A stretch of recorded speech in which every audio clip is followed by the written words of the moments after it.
တင်မောဥပိုင်းလေးကိုတင်ပေးလိုက်ပြီးတော့လူဗီဟာလည်းမဲဘီကိုကျေးဇူးစကားပြောနေခဲ့ပါတယ်ဖရန်ကီကတော့စထရောခတ်တွေဟာကဘာဆိုရလန်ကိုပြချခဲ့ကြသူတွေမလို့တော်တော်ပြဿနာရှာကြတဲ့သူတွေပဲလို့ပြောနေပေမဲ့လူဗီကတော့အဖမ်းခံလိုက်ရတဲ့တငယ်ချင်းမာလေးကိုပြန်ခေါ်ဖို့ပဲလုပ်ခဲ့ရလို့ပြန်ပြောလိုက်ပါတယ်ရော်ဘင်းကိုကယ်တင်ပေးလို့ဖရန်ကီကိုလည်းကျေးဇူးတင်ပါတယ်လို့လူဗီကထပ်ပြောလိုက်ပါတယ်လူဗီနဲ့ချော်ပါကဦးစောတယောက်မျက်နှာဖုံးကြီးတက်ထားတာကိုမသိဘဲနဲ့နေရာနဲ့လိုက်ရှာနေခဲ့ပါတယ်ဦးစောလည်းလူဗီနဲ့မျက်နှာချင်းမဆိုင်ရသေးလို့စိုးကန်းကင်းအနေနဲ့ပဲဆက်နေပြီးတော့ဦးစောကခုနလေးနဲ့သေလေးနဲ့အရှင်ပြန်သွားရလို့တင်ပြောလိုက်ပါတယ်ဇိုးလည်းသူတို့ပုံစံကိုကြည့်ကတော်တော်လေးကိုစိတ်ပြက်နေပြီးတော့ဘလို့ကြည့်တော့မှဦးစောမန်းကိုရှိတ်ပြီးမှလည်းလို့ပြောနေခဲ့ပါတယ်နာမီကလည်းနေရာကုန်လုံးကိုလိုက်စစ်စီပြီးဘယ်သူမှလည်းမရှိနေခဲ့ရကြဘူးလို့ခုနကဒီတင်မောကိုဒီနေရာတိရွှေလျားလာပြီးရဘသူကြောင့်လဲဆိုတော့စဉ်းစားစရာတခုဖြစ်နေခဲ့ပါတယ်ဒါအပြင်စောဟတ်တွေအကုန်လုံးကလည်းတင်မောဘွားကနေခေါ်တန်လေးတစ်ခုကိုကြားခဲ့ကြအောင်ပြန်ပြောနေကြတော့လူကြီးလည်းအဲ့ဒီတန်ကမေဘီရဲ့အတန်ကိုပြန်ပြောလိုက်ပါတယ်နာမီကသူ့စိတ်ထဲကလည်းအဲ့လိုထင်ပြီးရလို့ပြောတော့ဖရန်ကီလည်းဦးစောပြောခဲ့ပြီးမေဘီရဲ့ပုံရိပ်ကို Sky Island မှာမြင်ခဲ့ရဘူးလေဆိုတော့ပြန်တွေးပြီးသွားပါတယ်အဲ့ဒီအချိန်မှာပဲဂါရီလာကမ်ပနီက Iceberg တို့လည်းရောက်လာခဲ့ပြီး Iceberg လည်းကဘာအစိုးရစီကားတော်မှာတကယ်ပဲဘာမှမဆိုပြန်တူးယူနိုင်ခဲ့ရပြီလို့ပြောခဲ့ပါတယ်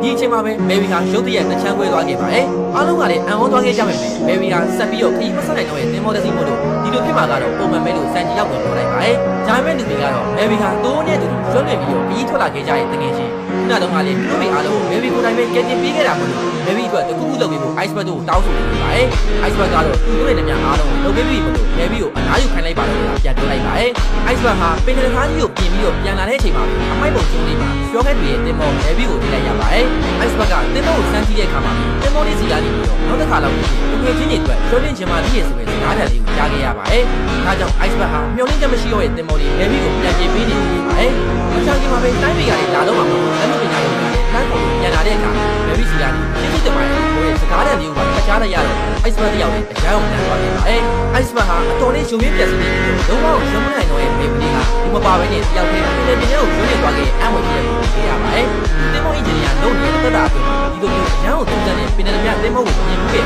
တယ်ဒီသားစရာကောင်းတယ်လို့ပြောပြလိုက်ပါတယ်။နောက်ပြီးကြားလိုက်ရတဲ့သူ့ကိုမေဘီကလာချူလေးရဲ့အခိုက်အတန့်ကိုပြန်ပြီးပြီးတော့ Iceberg ပြောရေးစကားတွေကိုလက်ခံလိုက်ပါတယ်။လူဘီဟာလည်းအားလုံးကိုအစင်းနဲ့ဖြစ်ပြီးသားလို့ပြီးလိုက်ပါတယ်။ပင်နယ်စီရောက်ထဲမှာကပေါင်မဲပြီးတော့အရန်ကိုအထီးကျန်ဖို့ကောင်းတာမလို့တငယ်ချင်းတွေအားလုံးကလိုက်ဖို့ပဲလို့ပြောလိုက်ပြီးလူဘီဟာမဲဘီကိုရှိုးလိုက်ပါတယ်။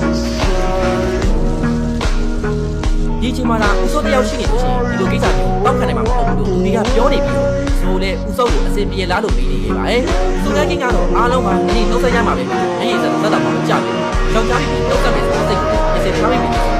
အခုလိုအချိန်ကြာကြီးအားလုံးကိုသူရှုံးပြပေးခဲ့လို့ကျေးဇူးတင်ပါတယ်မေဘီကြီးကိုကပြောနေခဲ့ပါတယ်။ဒီနေ့သူရဲ့မိတွေကြားလာပြီးနာမီလေးမေဘီကိုစားပိုက်နိုင်ခဲ့ရတဲ့ချင်းလေးအခုမေဘီပေါ်မှာစော်ကစားခဲ့ရလေးကိုပြန်သိမိပြီးဝမ်းနေမိကမေဘီကိုကြားလာပါတယ်။မေဘီနဲ့မန်လိုက်ကိုဝင်ချင်းချိန်တော့လေအားလုံးရဲ့အိမ်မက်ကိုစီပြောခဲ့တဲ့အခိုက်အတန့်